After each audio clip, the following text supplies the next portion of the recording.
Lastly, on Castlevania 3, we just rescued Sypha, and now we're heading to Stage 4, the Haunted Ship of Fools. This is where we will fully equip Sypha with her electrical orbs, and the stage, it'll be a bit tricky. More than that in the actual stage.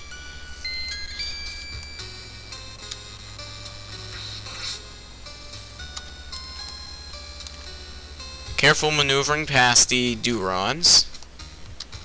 And by this one Duron, you gotta crouch and whip that one.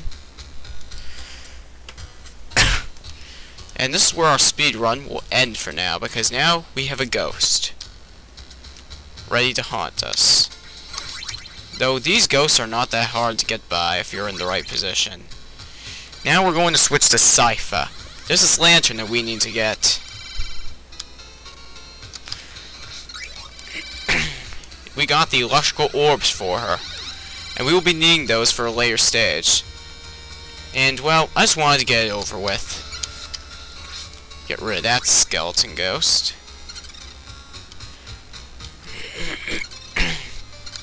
By all these guys, you gotta wait for this one. Now, there's something about this jump right over here that just always gets me. And nice to note, you are completely safe if you're standing right in between those two red skeletons. Still can't believe those got me in Stage 3. Time for a bone-throwing skeleton.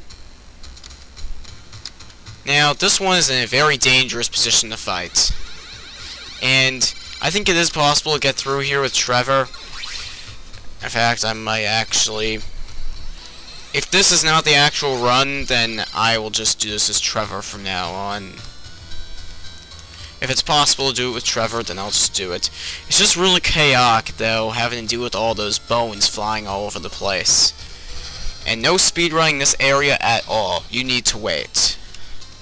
The only way to speedrun it is potentially with Grant. I think I have actually done it with Grant before, and that was very close. But Sypha's electrical orbs are by far the most powerful attack in the game. And now there's a skeleton ghost right up there, so we gotta wait for it to show itself. If it's even going to show itself.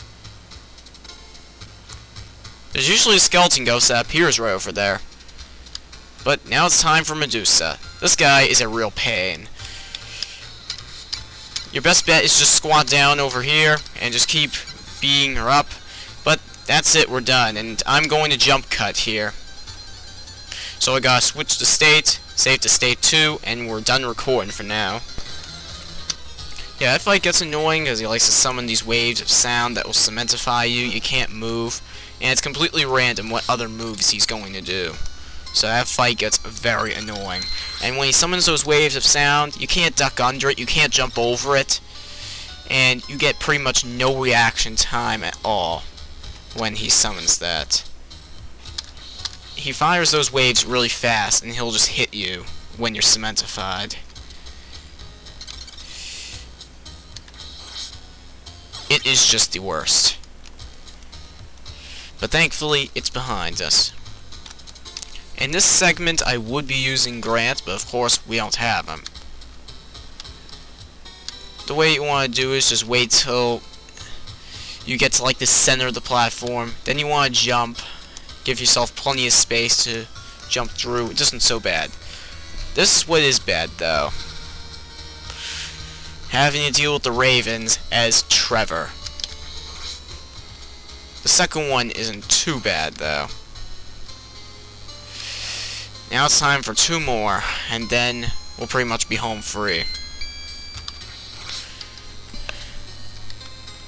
Alright. Alright, we're good, pretty much. Okay, whew. That Duron really cuts it close. And this room isn't so bad either.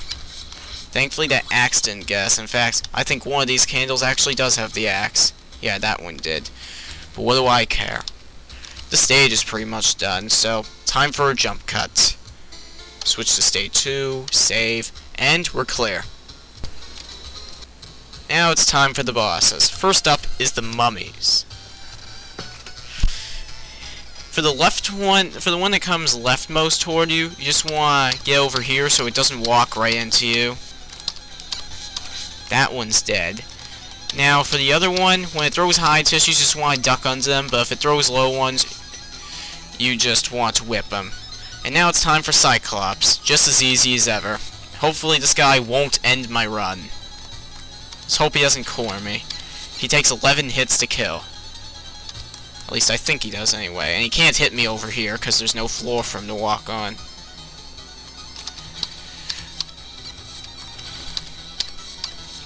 Alright, he's got a couple more hits.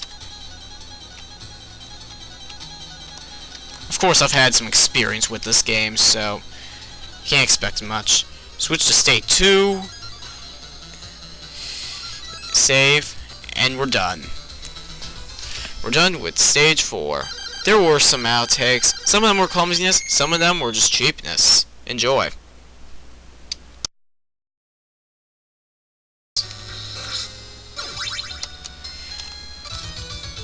Wow, trying to speedrun it failed. And now here we will have to wait because there's another ghost up there. Okay. Wasn't gonna hit him. And now it's time for the Ravens. Having to deal with them as Trevor is the absolute worst thing. And they still remain on the screen.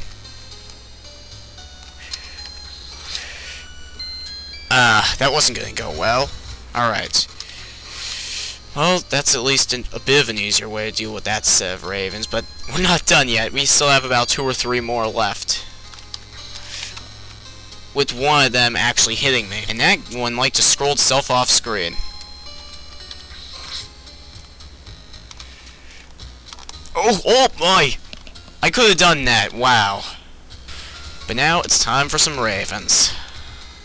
Let's have some fun. And that was our fun. You'll be able to kill one of them pretty fast, but actually, I don't think that's the way you want to approach it.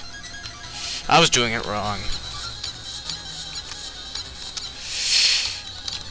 Oh my god, I couldn't have done it. Now for the second one, you just want to stand in one spot and just don't jump into the tissues. So, wanting to get back to what I was talking about with Medusa. So, you dodge all these arrows and all that. And I want to show you his attack when he uses his wave and all that. Right now, he doesn't really seem too interested in doing it. This is the attack. He'll freeze you and then shoot an arrow at you and then thus end your run. And if you're wondering why there's a damage difference, it's because the Japanese hack that I have, I decided to change the damage ratio. So yeah, that's basically it. And it's nice to know that once all the projectiles are once the boss is defeated, all the projectiles lose their painful thing. They will not damage you or anything like that. So yeah, that's nice to know. Onward to the difficulty analysis. Now it's time for the difficulty analysis. First up is the perfect run rating with Grant. I give it a 5 out of 10. The stage can be fairly tricky in some places. I mean, having to get by all those Ravens, but his axe makes it a lot easier to get by. And with Trevor, I give it a 6. For the Minimalist run standard, getting by that Medusa boss, it is a big pain. I mean, you basically want to kill him before he kills you. Because that cementing wave or whatever it is pretty much impossible to get by at full from a far distance.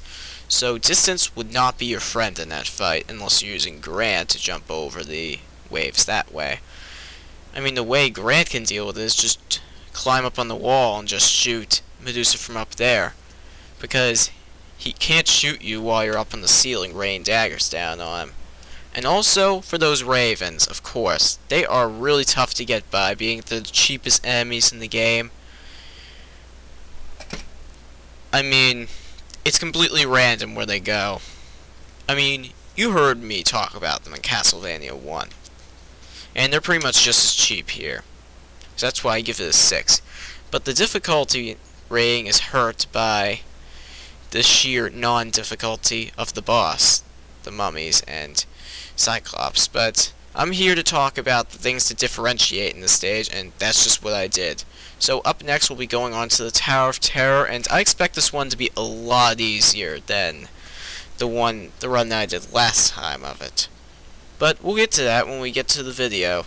This is TF32 signing out, and have a great night.